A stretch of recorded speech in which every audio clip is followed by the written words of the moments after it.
যুক্তরাষ্ট্রের ৪৭তম প্রেসিডেন্ট হিসেবে দ্বিতীয়বারের মতো ক্ষমতায় বসেন ট্রাম্প।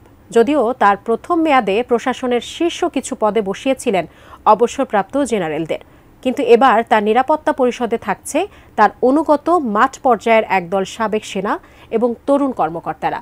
কারা থাকছে এই নিরাপত্তা দলে মুখ্য দায়িত্বে, এ নিয়ে বিস্তারিত শাহরিয়ার হোসেনের রিপোর্টে।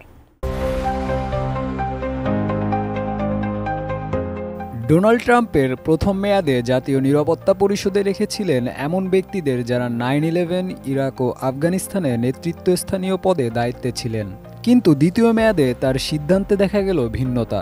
তার জাতীয় নিরাপত্তা উপদেষ্টা মাইক ওয়ালস ও সদ্য নিয়োগপ্রাপ্ত জাতীয় গোয়েন্দা পরিচালক তুলসী গ্যাবার্ড, এই দুইজনই ছিলেন ইরাক ও আফগানিস্তানে নিম্ন থেকে মধ্যম স্তরের সেনা সদস্য। তাদের মতোই ছিলেন খোদ ভাইস প্রেসিডেন্ট জেডি ভ্যান্স ও প্রতিরক্ষামন্ত্রী পিট হেগসেথ।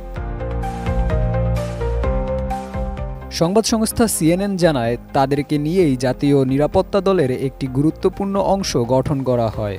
এর মধ্যে মাইক ওয়ালস ছাড়া সবার বয়স 50-এর নিচে, তাই তারাই তরুণ প্রজন্মের সাবেক সেনা সদস্যদের প্রতিনিধিত্ব করেন।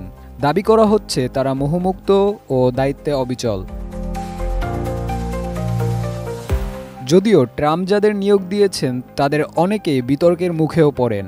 বিশেষ করে তুমুল সমালোচনার মুখে পড়েন গ্যাবার্ড ও হেগসেথ। যেসব কর্মকর্তারা সারা বিশ্বে সন্ত্রাসের বিরুদ্ধে লড়াই করে আসছেন, তারাই অভিযোগ তোলেন তারা মন্ত্রী পর্যায়ের দায়িত্ব পালনের অযোগ্য। শেকড় থেকে শিখরে। CNN-এর প্রতিবেদনে উঠে আসে, ট্রাম্পের প্রথম মেয়াদে বর্তমান ও অবসরপ্রাপ্ত যেসব 3 ও 4 তারকা জেনারেলকে দায়িত্ব দেওয়া হয়েছিল, তাদের কার্যকলাপে প্রায়শই হতাশ হতে হয়েছে ট্রাম্পকে।